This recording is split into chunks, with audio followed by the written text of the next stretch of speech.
दोस्तों कैसे हैं आप लोग। आज हम बताने वाले हैं बिहार पॉलिटेक्निक के फर्स्ट सेमेस्टर के सिलेबस के बारे में। लेकिन ये जो हम बता रहे हैं ये सिर्फ आपके ग्रुप बी वाले स्टूडेंट के लिए है। ग्रुप ए के लिए सिलेबस मैंने ऑलरेडी आपको बता दिया है। ये सिलेबस आपके ग्रुप बी का है जो कि आपके लिए बहुत महत्वपूर्ण है, जो ग्रुप बी के स्टूडेंट है। ठीक है, और ग्रुप बी का जो फर्स्ट सेमेस्टर है वो इस बार सबसे हार्ड रहने वाला है, क्योंकि इसमें आपको ट्रेड सब्जेक्ट पढ़ने को मिलेंगे। जैसे fundamental of electrical and electronics आपको पढ़ने को मिलेगा, मैकेनिक्स आपको पढ़ने को मिलेगा और आईटी सिस्टम आपको पढ़ने को मिलेगा। ठीक है, अब यहां पे जो दोस्तों आप देख रहे हैं ये फर्स्ट सेमेस्टर का क्रैश कोर्स है। बिहार पॉलिटेक्निक के फर्स्ट सेमेस्टर ग्रुप बी के लिए क्रैश कोर्स स्टार्ट कर दिया गया है। 299 इसकी फीस है दोस्तों, और इसी में आपको सारे सब्जेक्ट पढ़ने हैं और सभी सब्जेक्ट की स्टडी आप इसमें करोगे। ठीक है, ये आपका नंबर है, आप इस नंबर पे कॉल कर सकते हैं और कॉल करके फर्स्ट सेमेस्टर के क्रैश कोर्स को ज्वाइन कर सकते हैं, जो कि बिहार पॉलिटेक्निक के ग्रुप बी के फर्स्ट सेमेस्टर के लिए लॉन्च किया गया है। ठीक है, इसमें लाइव क्लासेस और रिकॉर्डेड दोनों प्रकार की क्लासेस आपको मिलती है। आइए अब हम बताते हैं आपको कि बिहार पॉलिटेक्निक के फर्स्ट सेमेस्टर में एक्चुअली में आपको क्या क्या चीजें पढ़नी है। स्टार्ट करते हैं हम मैथमेटिक्स से। तो मैथमेटिक्स में आप लोग को टोटल 4 यूनिट पढ़ना है, जिसमें पहला यूनिट आपका डिफरेंशियल कैलकुलस का है। और उसके बाद दोस्तों अगर आप सेकंड यूनिट पे आओगे तो इसमें सेकंड यूनिट पे आपको देखने को मिलेगा, यहां से ये है आप लोग का मतलब इंटीग्रेशन, उसके बाद है डिफरेंशिएशन, और उसके बाद दोस्तों आपको मिलेगा वेक्टर अलजेब्रा देखने के लिए। वेक्टर अलजेब्रा यूनिट 4 है, और इसी के बाद से आपका ये यूनिट आपका खत्म हो जाता है। इससे ज्यादा चीजें आपको मैथ में नहीं पढ़नी है, मात्र 4 यूनिट दोस्तों पढ़ना है आपको मैथमेटिक्स में। तो आइए अब देखते हैं नेक्स्ट सब्जेक्ट।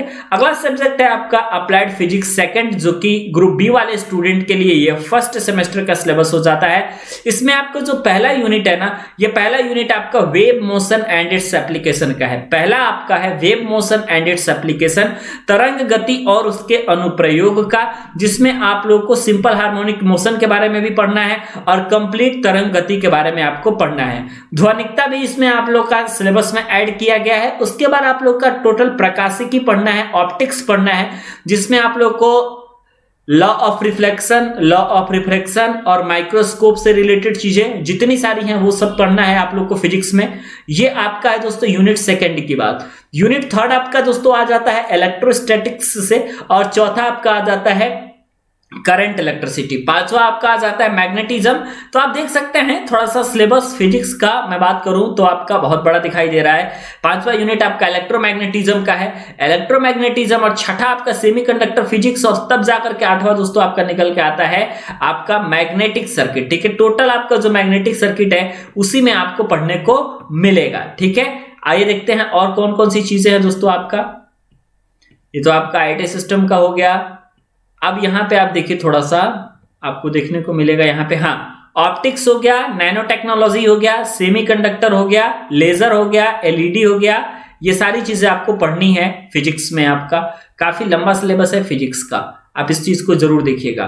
ठीक है, उसके बाद हम आगे बढ़ते हैं और अगले सिलेबस के बारे में बात करते हैं। ये है सबसे महत्वपूर्ण। ठीक है, यह है आपका दोस्तों fundamental of electrical and electronics, जो कि मैं बता रहा था आपसे कि सबसे महत्वपूर्ण यही है। इसमें बेसिक ऑफ इलेक्ट्रिकल के भी चैप्टर्स पढ़ने हैं आपको, और बेसिक ऑफ इलेक्ट्रॉनिक्स के भी चैप्टर पढ़ने हैं, जिसमें अगर हम बात करें तो सबसे पहला आपका जितना इलेक्ट्रॉनिक कंपोनेंट होता है उसके बारे में स्टडी करना है। जैसे फेट हो गया, मॉसफेट हो गया, सीमोस हो गया, बीजेटी हो गया, डायोड हो गया, रेजिस्टेंस हो गया, और भाई जितने आपके इलेक्ट्रॉनिक सर्किट होते हैं वो सभी के बारे में स्टडी करना है। उसके बाद एनालॉग सर्किट के बारे में स्टडी करना है, जिसमें आपको नंबर 1 पे पूछा जाएगा operational amplifier, practical amplifier, open loop, मतलब ऑपरेशनल एम्पलीफायर से रिलेटेड जितनी चीजें होती हैं सब आपको ओवरव्यू ऑफ एनालॉग सर्किट में देखने को मिलेगा।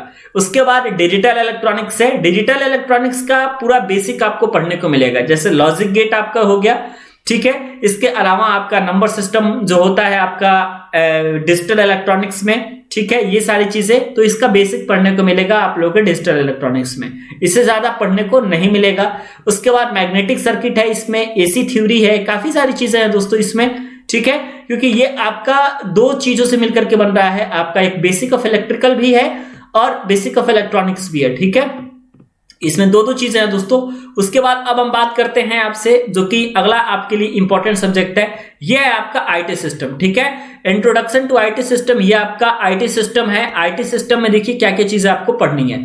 आईटी सिस्टम में आपका जो पहला यूनिट है ये आपका बेसिक इंटरनेट स्किल से रिलेटेड है। ठीक है, उसमें आप लोग को mouse, SDD, memory, display, keyboard, इसके बारे में आपको पढ़ाया जाएगा। यूनिक्स सेल और इसके अलावा लिनक्स एंड एमएस विंडो के बारे में पढ़ाया जाएगा। एचटीएमएल आपका है और ऑफिस टूल्स वगैरह यूनिट 4 में। यूनिट 5 है आपका इंफॉर्मेशन सिक्योरिटी बेस्ट प्रैक्टिसेस जितने हैं आपके वो सारे निकल के आ रहे हैं आपका आईटी सिस्टम से। आईटी सिस्टम में ज्यादा नहीं है, जो चीजें हैं आपकी वो fundamental of electrical and electronics में है, वही जो है थोड़ा सा आपके लिए डिफिकल्ट लगेगा। मैकेनिक्स के बारे में बात करें दोस्तों तो आप लोग का basic of mechanics and force system आपके पास देखने को मिलेगा, पहला चैप्टर।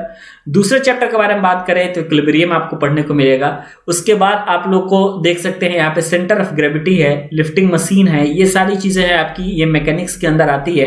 फ्रिक्शन भी आपको पढ़ना है मैकेनिक्स में, आप इस चीज को जरूर ध्यान दीजिएगा। आपके लिए जो सबसे टफ सब्जेक्ट बनने वाला है वो यही बनने वाला है, मैकेनिक्स और fundamental of electrical and electronics engineering. ठीक है, क्योंकि थोड़ा सा आपके लिए टफ पड़ जाएगा दोस्तों, क्योंकि 2-3 आपका ट्रेड का सब्जेक्ट है ना, और सारे ट्रेड के सब्जेक्ट आपके इसी सेमेस्टर में निकल के आ रहे हैं, तो थोड़ा सा आपके लिए प्रॉब्लम हो जाएगा।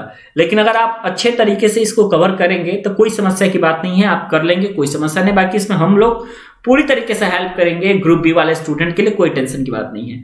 बाकी आप इस नंबर पे दोस्तों कॉल कर सकते हैं और इस नंबर पे कॉल करके आप क्लासेस को ज्वाइन कर सकते हैं, जहां पे आपको इतने कम फीस में पूरे बिहार पॉलिटेक्निक के ग्रुप बी का सिलेबस पढ़ाया जा रहा है। वीडियो देखने के लिए और हमारे साथ बने रहने के लिए बहुत बहुत धन्यवाद।